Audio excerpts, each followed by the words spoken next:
Welcome to Author. My name is Sven Davison, and today I have a return of Norm DeWitt, who will be talking about his path to journalism and then writing books, and then why he decided to go from traditional publishing to indie publishing. So if you haven't already, please subscribe, and here we go. I mean, obviously you love racing. How did you get into writing?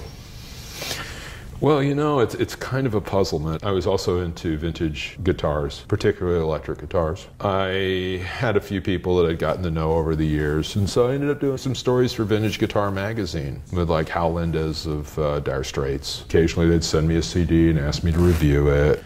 Sonny Landreth is this phenomenal slide guitarist, probably the best slide guitarist that ever lived, seriously.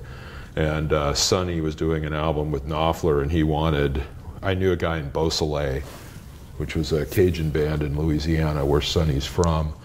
And he contacted me and he saw I had a Soldano amp for sale in Vintage Guitar and asked if I would sell it for them to use, for Mark Knopfler to use on this album. And I was like, oh, sure, yeah, absolutely, I'd be glad to. So I sold it to them at a fair price. About 3 or 4 weeks later, I got a CD of Brothers in Arms in the mail from Mark, signed to me. That was before I worked with the other guitarist in Dire Straits, which was Hal Lindes. And then I started realizing that, this writing is kind of fun. I'd like to go back to my roots and start doing stories with guys like Vassar. Then that spun into writing for Classic Racer in England on motorcycle racing. And it's just kind of taken off. For a few years there, I was probably writing for 25 different magazines. Your first story, I mean, you just said, hey, I got these connections, I got this story idea, you just pitched it? I mean, how did as far as the Classic Racer, I was at a race at Laconia Bike Week. I've always been a bike guy as well as a car guy, especially motocross. But they had this road race on the public roads near Laconia, and apparently it only happened a couple of years. It was a vintage bike race. I had already been a fan of Classic Racer magazine, and so I contacted the editor and said, hey, I've got all these amazing photos from that Laconia race through the streets. Are you interested in an article? And they said yes. That was the beginning of it, and now I've been writing for Classic Racer for 14 years. So would you say photography was kind of your ticket into writing? It sounds like you offered photos first? Or? Well, no, it was a story, and I had a $100 Kodak camera. Okay.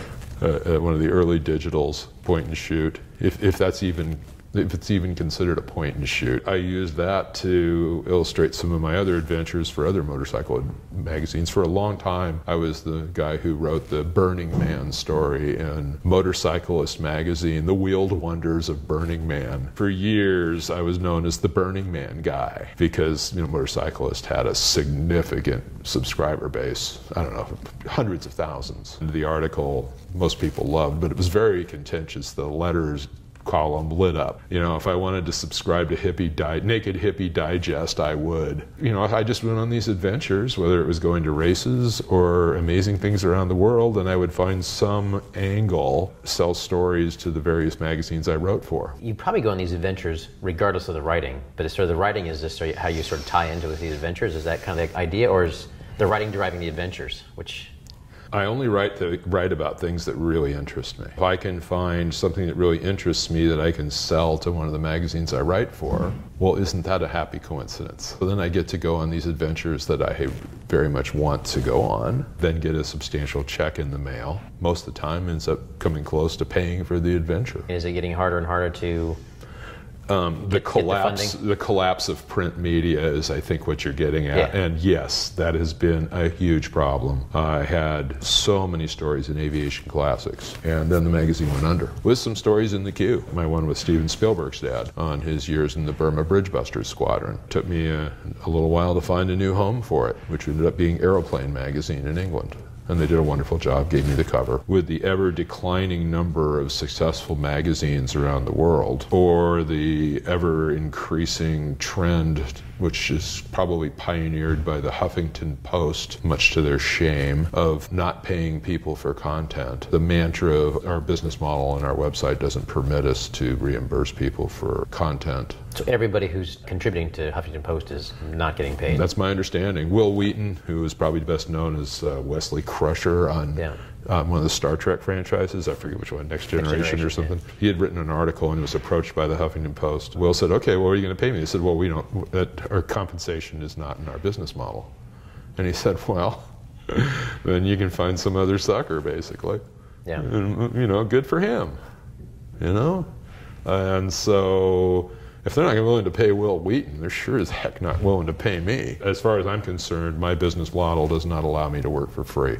It has to be something that is like a cause I believe in or something like that, or a club I belong to, for me to be willing to do something for free. So at this point, you have enough, I mean, it sounds like you have enough outlets to, you know, kind of keep it going. I mean, is it right now, as far as... Tenuous.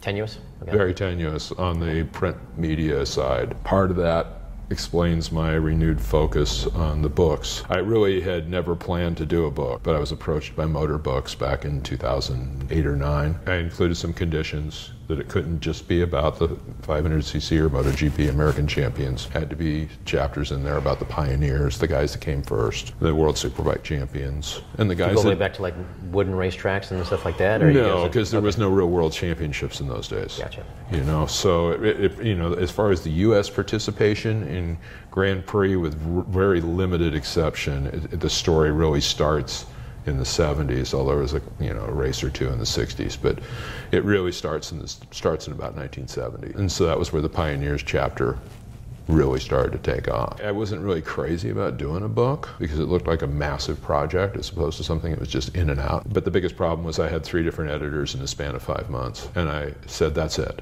I'll never do another book. Having to fight for what you wanted it to be. Then I was approached by the Binks a few years later, and they said, we want you to do Danny's book. And I was like, I can't say no to Dan. I've known him since we were kids. Approached Dan and I said, yeah, your folks are talking to me about writing your story. And he goes, well, I have no interest in doing that, but I'd do it with you. We were both on the spot, I guess. And that's what eventually turned into making it faster. Being a magnum opus of racing technology, all this stuff I had gleaned and learned over the years and all the crap that Danny had pulled, it had to be told. And it was very successful. Same publisher, different publishers? How that... Self-publishing, because I never was going to... No, that first book was, I was approached by Motor Books. That's what I thought, yeah. So then they had the right of first refusal on a subsequent work. I don't know if I should even sell this story, but basically I knew they'd lost their tail on a Mario Andretti book, and so I told them I've got a new book and I'm working with Mario Andretti. And I knew that would send, and I knew just which guy to go to, and it sent shivers up his spine, and he sent me a rejection letter. So I had fulfilled my part of the contract, because I did work a lot with Mario Andretti on making it faster. Then I was free. I had been going to seminars for, not seminars, meetup groups and things like that. I have to mention Carla King. We had both written for numerous motorcycle magazines, and that's kind of how we got to know each other. And she moved down here and started a meetup group on self-publishing. So I thought, oh, well, yeah, I know Carla, I'll go to this. Ended up realizing that it was really was an option now, where you could take control of the process. And how'd you feel about, finding the person to do your book cover and interior design, and then how'd you feel about, the whole production of it? And then I'm really curious, how'd you find the marketing of it? I'm an architect. Yep. So I knew, this is the second version of the cover. The first version of the cover was never what I wanted, so I went back and redid it about a year later. Is that your photograph? That's one of my photographs. Andre Lauderer, he's the track record holder at Le Mans. He set the track record in 2011, 2012, 2014, and 2015. And I thought, that's the man I want on the cover of my book. Traveling and covering racing? I mean, it sounds like a blast. Yeah, I mean, there have been times, especially when it was really frantic back in when I was writing for so many different magazines back in, 07, 08, 09. To where I remember one time I woke up in a hotel and I thought, I have no idea where I am. I literally had to walk outside of this, another generic Motel 6 type of hotel and look around the parking lot and realize, oh, that's right. I'm in the middle of nowhere at some hotel near mid-Ohio. So how often are you traveling? I mean, per year? I mean, that's just racing all over the world. So, and if you're covering airplanes, automobiles, motorcycles, and sailboats, are you doing all 4? Or? Yeah. This is the year of May, which is a good way of putting it. Okay. I just got back from Belgium, and Indy 500 is in another week, and then the Isle of Man TT, so I'm just constantly on the road this time of year. And then when I get back from the Isle of Man, it's World Superbike at Laguna Seca. So it's just this endless loop of travel. And then when I'm home, I'm cranking out stories from the last trip to file, and maybe things I discovered there that I'm then pitching to different editors. There's no real downtime. And then there's book promotion to be done. So I'm constantly knocking on editors' doors and saying, will you review my book? And what are you doing for book promotion? I mean, what did you do? What did you learn on this book? Pretty much what I just said, knocking on editors, because I find that nothing drives the book sales as much as a really good review in a substantially covered or just substantially read publication. In Motorsports, that's the key. Making It Faster had a full-page review in John Phillips's column in Car and Driver. That has a subscriber base of 1.3 million readers. That's a large audience. And it was like all of a sudden, boom, the book was #1 everywhere. I was at the SEMA show, Vegas, and I hadn't seen it. And I was trying to pull it up online, and as I knew that had to be what had driven it. And Auto Week's always given me fabulous reviews on the 2 previous books. Classic Racer, even though it's primarily a motorcycle racing publication, they put up a big thing about my new book. Comparatively, between Making It Faster and Making It Faster 2, would you say you're getting the same kind of coverage? You're pretty happy with, you know, the reviews you're getting and stuff? I probably lack a bit of the star power, being as this one was just me and not Dan Binks and me. Because Dan Binks is the wizard in the factory Corvettes that race at Le Mans. Those yellow Corvettes you've probably seen on billboards over the years. Those are his cars. I lack the star power, and so I probably don't have Corvette Nation following me around for everything I do, like I did with Making It Faster. I find it's really driven by the reviews. Yeah. When I would get a bump, it would be because during the coverage of the 24 Hours of Le Mans, Tommy Kendall was talking about the book a lot on Fox, on the Fox Live coverage. And are most of your sales, would you say, EPUB, paperback? Do you have them in hardcover? I was surprised at how much it was in Kindle and the other electronic formats, not so much. But I was surprised that the Kindle sales were not that different from the book sales. I was really unprepared for that. I kind of figured most people that want to read about how did this really come down 30 or 40 years ago are probably much more comfortable sitting around with a paperback or a hardcover book than they are sitting around with a Kindle device. And are you doing hardcover or just paperback? I'm actually in the process, and it's a long, sordid tale of trying to get an acceptable quality hardcover that I've been struggling with for the last 2 months. The quality control's got to be on, it's got to be good, or I may not release it in hardcover. Are you using Ingram Spark or somebody else? Yes. Or? Okay, gotcha. Yes. And are you using a dust jacket, or are you just doing like print on the cover? Okay, gotcha. When I get a good copy, it's beautiful. But it's not consistent, is what you're saying? It's not consistent. Wow. It needs to be consistent. I don't want to put my name on something to where it's a lottery. And what does Ingram Spark say about that? I mean, you say, hey, it's not consistent, and is there... I don't know, they seem to be working with me, but they need to improve the consistency of their product. You got any insight to that? Is there like just different, manufacturing plants, and you're getting a lousy one from, Hell if I know. It may just be different predator settings. Yeah. Who knows? It may be farmed out to different people. Right. And they're not alone in that. I remember one time I got a batch of Making It Faster books that back in 2013, and the pages were falling out. And it was just one box of them. And they had been busy and they farmed it out. Gotcha. So they quickly replaced it. It's the only quality control problem I've ever had with CreateSpace. Do you carry a lot of copies around with you? Are you selling them yourself, or are you pretty much, Yeah, typically I bring a few extra copies. I know at Long Beach Grand Prix I was pretty much, the story of Penske cars is in the book. Talk about a success story.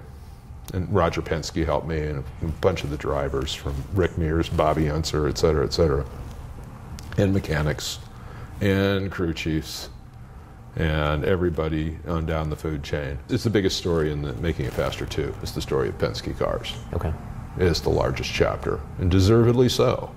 The man's won 13 Indy 500s, and he just won his 200th IndyCar race last week. Nobody can match that history of success.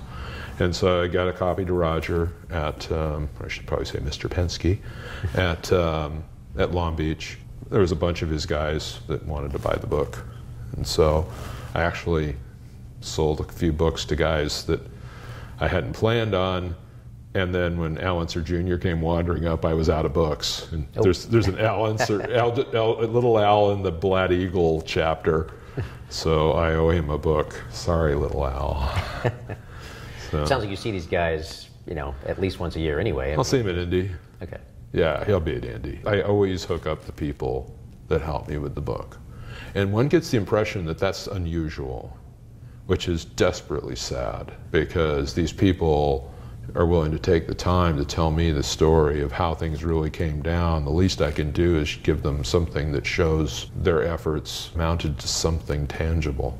Yeah, absolutely. And it's shocking how few people do that. You know, Charlie Whiting is the Formula One race director.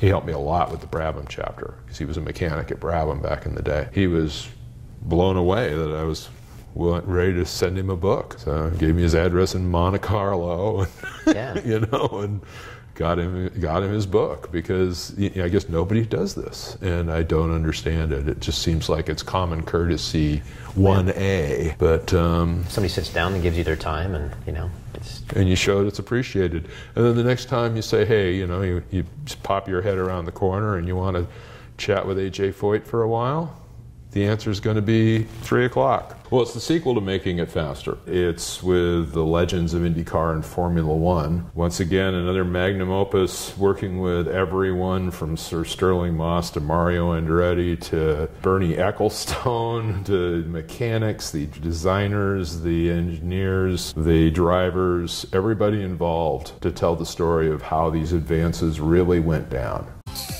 Please subscribe so my dad can make more videos like this. Thank you.